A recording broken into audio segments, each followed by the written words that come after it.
Russia's armored trains, past and present. Armored trains were popular in the previous century, but quickly gave way to superior weaponry as technology advanced. With the creation of high-speed planes, drones, missiles, and other weaponry, the popularity of the armored train largely fell by the wayside in favor of these new high-impact options in war. Russia, however, has famously leaned into older technology in the past, and so the news that they were now utilizing armored trains is less surprising than if it came from a different world superpower. Russia is notoriously tight-lipped and often blocks news and information both in and out of the country. However, in March of 2022, the Russian Ministry of Defense had released a video of an armored train as it approached Melitopol from Crimea, with the video itself filmed at the town of Novobodanivka. The Ministry of Defense claimed the armored train was carrying out engineering, reconnaissance, humanitarian, and repair missions, evacuating civilians in dangerous zones.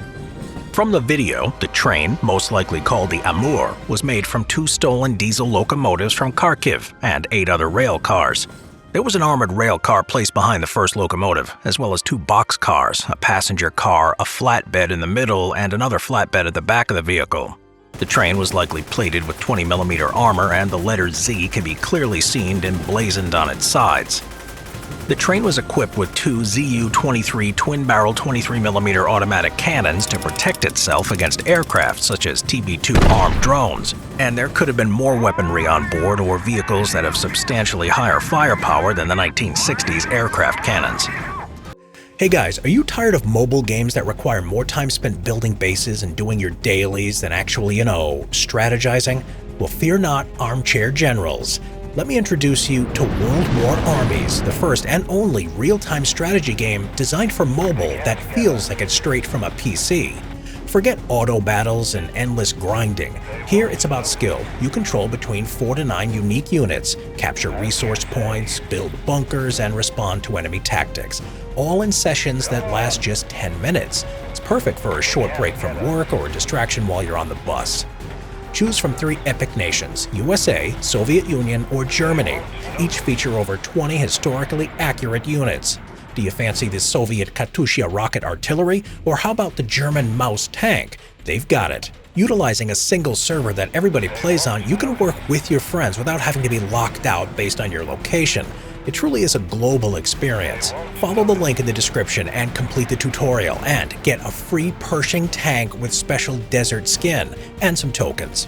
Whether you're a strategy purist or someone who just likes outsmarting real people in real time, World War Armies is your battlefield.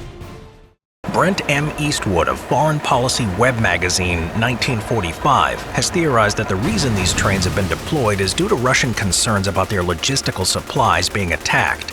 He also suggested that the trains could support offensives in southern Ukraine. Despite the initial reports of the train coming over a year ago, there has been little more information on what they've been used for or why Vladimir Putin used them. However, there are some obvious conclusions that can be drawn about his choice of revitalizing the old war machines. Unlike most other places, Russia never fully retired armored trains to begin with his defense minister Sergei Shoigu reactivating their service in 2016. It's believed that Russia has approximately 4 armored trains still active.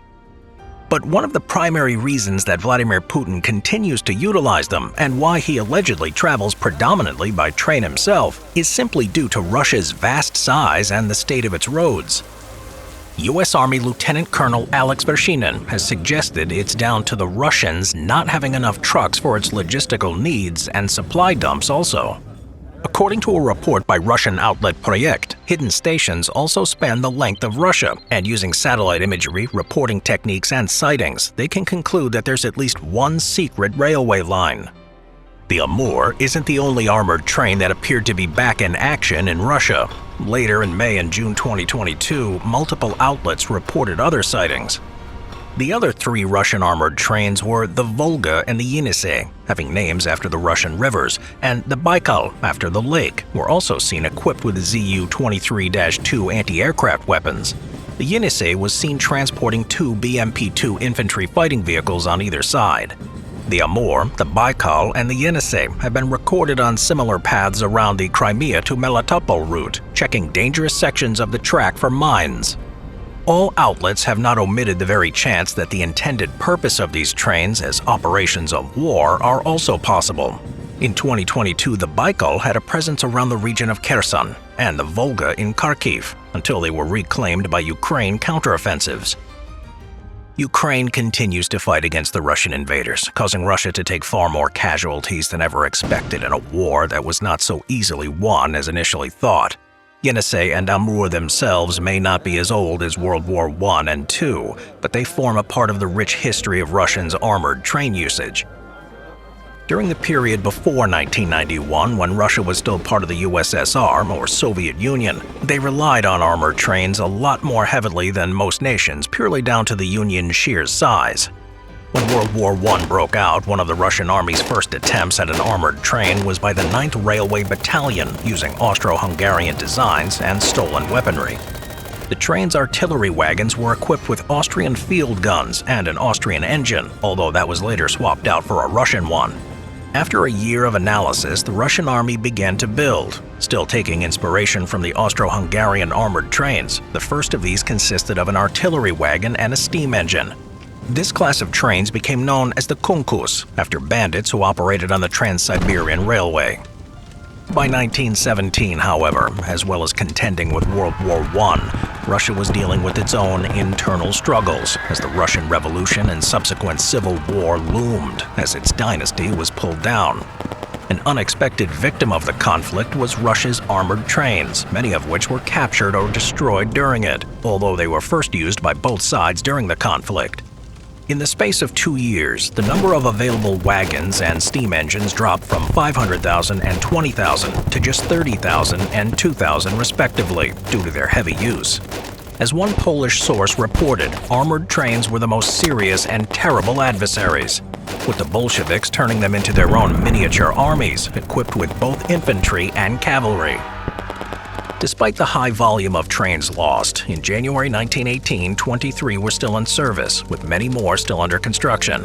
By 1919, these were being reinforced with 160 infantrymen, 47 mounted men, and 2-gun machine guns, all part of the train's cavalry, with 20 to 30 wagons added per train to cart them all. By the start of World War II, both Russia and the overall Soviet Union's armored trains were back to full power, with production on one particular model, the BP-35, having started all the way back in 1933. Before production was halted in August of 1941, thanks to the need to evacuate workshops, 47 of these trains were provided to the Red Army.